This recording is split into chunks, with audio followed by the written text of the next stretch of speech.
Papa Zola The Movie. Awal-awal dulu masa tengok trailer saya ingatkan tak best. Tapi lepas tengok movie ni, memang saya boleh kata ini antara movie animasi paling baik untuk tahun 2025 ni. Dalam filem ni akan terjawab segala persoalan siapakah Papa Zola, macam mana dia boleh kahwin dengan isteri dia. Dan mula-mula dulu kita ingatkan Papa Zola ni keluar dari game kan. Tapi sebenarnya dalam filem ni dia akan beritahu apa kaitan antara game dan juga Papa Zola.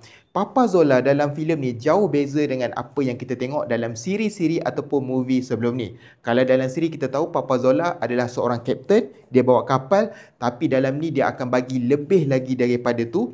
Dan siapa yang hati tisu tu memang boleh menangis, terutama geng bapak-bapak ni. Nak tahu sebab apa boleh menangis?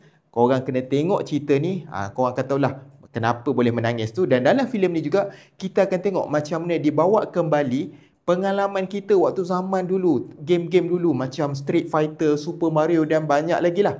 Dan jangan keluar awal sebab dalam filem ni dia akan ada post credit. Saya bagi rating 9/10. Siapa dah tengok, cuba komen kat bawah.